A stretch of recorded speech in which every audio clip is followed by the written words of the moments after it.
কিছু মানুষ কয় কয় দব বাজানো যায় আছে, কয় নবীজি প্রথম দিকে বিবাহেতে দব বাজানো যায়, মানে অনুমতি দিচ্ছে।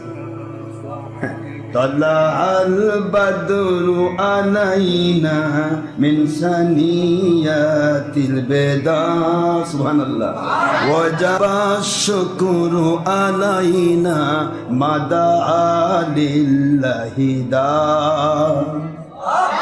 এটা মদিনাবাসীর সঙ্গীত ছিল, সুবহানাল্লাহ। মদিনাবাসী তারা এখনো কলেমা পড়েনি, আমার নবীজি এসেছেন তাকে সাদর সম্ভাষণ জানাচ্ছেন, কনগ্রাচুলেশন জানাচ্ছেন, আমার নবীজিকে তারা সম্ভাষণ জানাচ্ছেন, শুভেচ্ছা স্বাগতম জানাচ্ছেন। এই সময় এরা বলেছিল তলা আল বাদরু আলাইনা মিন সানিয়াতিল বিদা, আপনার মতো এই জগতের দ্বিতীয় আর কাউকে দেখিনি, সুবহানাল্লাহ। এটা তাদের সঙ্গীত। এই সঙ্গীতকে মুন্সিরা স্বীকার করে না। তলা আল বাদরু আলাইনার পরে না কই ইয়া নবী সাল্লাল্লাহু কই পাইল।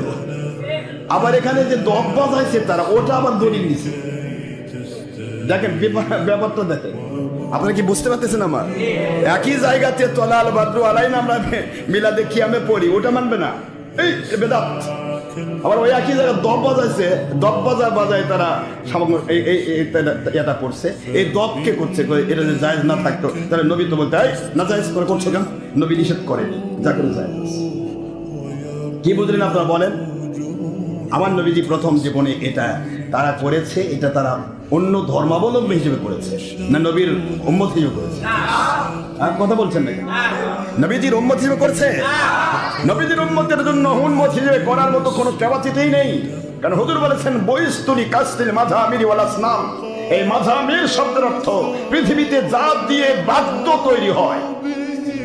মাযামির শব্দের অর্থ খুলুন আপনারা encyclopedia of Britannica, encyclopedia of Islam, all world book and কামুসাল জাদিদ, এবং আপনার যত লুগাত গ্রন্থ আছে সব গ্রন্থ খুলুন, আপনি পেয়ে যাবেন মাযামির শব্দের অর্থ যা একটা বাদ্য তৈরি করে। কাঠেও যদি বাদ্য বানানো হয় এটাও হারাম। হুজুর বলেছেন আমি পৃথিবীতে এসেছি গান বাজনা বাদ্য ধ্বংস করার জন্য। বইস্তু নাজিল হয়েছি মুআল্লিমা, শিক্ষকের শিক্ষক হিসাবে। আবার বুখারীতে আসছে হুজুর বলেন বইস্তুনি কাসরিল মাযামির ওয়াল আসনাম, পৃথিবী থেকে সমস্ত গান বাজনা আর ছবি মূর্তি ধ্বংস করার জন্য আমি নবী নাজিল হয়েছি। সুবহানাল্লাহ বলবেন না করে?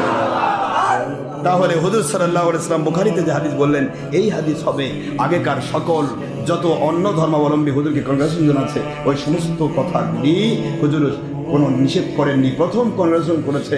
এখানে হুজুর তাৎক্ষণিকভাবে আইন প্রয়োগ করেননি। যখন তারা মুসলমান হয়েছে হুজুর জানেন যখন এরা মুসলিম হবে তখন আমার শরীয়ত ঠিকই তারা বুঝবে এবং মানবে। ঠিক না? ঠিক বলেন। তারা এখন শরীয়তের বাহিরের অংশ নিয়ে আসে করছে, দব বাজান জায়েজ আছে, ঢোল জায়েজ নাই, কেউ দব জায়েজ। তার মানে এটা দিয়ে তারা বোঝাতে চাচ্ছে বাদ্যযন্ত্র জায়েজ আছে।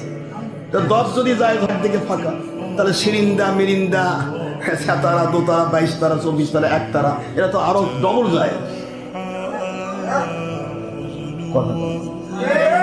দবত তো বাড়ি দেওয়া লাগে, কথা বলে, কিন্তু সিরিন্দা মিরিন্দা বাড়ি দেওয়া লাগে।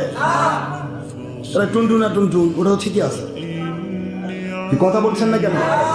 একতারা বাড়ি দেওয়া লাগে, ওরা তো একদিকে ফাঁকা, একতারা পা ফাঁকা না, কদুর গোটা বার করে এরকম লাগে তার বাড়ছে টিং টিং। একদিন বাঙালি ছিলাম, এখনো ইংলিশ নেই, কথা বলছেন না কেন? এই একতারা যায়, এই মনসি কি কয়? এই ইমান বিধ্বংসী মেশিন গান এবং মানুষের ইমান ধ্বংসের হলাররা কি কয়? এরা কয় যে দপের যেহেতু একদিকে ফাঁকা ওই জন্য যায়, দুই দিকে যেটা বন্ধ ওটা যায় হারাম। কি বুঝলেন আপনারা? কি বোঝেন আমার কথা? এইভাবে এরা হারামকে হালাল, হালালকে হারাম করে স্লো পয়জন। মানুষ বুঝতেই পারবে না যে কথাটা মিথ্যা। মানুষ বুঝলো যে বাপরে হাদিস দেই তো কোনো, ঠিকই আছে, হাদিস দেই কোনো জায়েজ, বাস মানুষ জায়েজ মনে করলো, কিন্তু নবী হারাম করেছে। এখন হারামকে যেই মাত্র জায়েজ বললো সঙ্গে সঙ্গে সে কাফের হলো। আর কাফের হওয়া মানে তার ইমান যখন নষ্ট হলো তার বউ তালাক হলো। বউ তালাক হলো মানে এখন প্রতিদিন যত সন্তান হচ্ছে সব ভালো ভালো সন্তান আসছে। এখন এই সন্তান কি করে ওলি হবে, এই সন্তান কি করে নবী প্রেমিক হবে, এই সন্তান কি করে আল্লাহর কোরআন প্রেমিক হবে, এ যদি শয়তান না হয়তো হবে কি? এটাই হলো ইহুদি নাসারার সবচাইতে বড় প্রবল,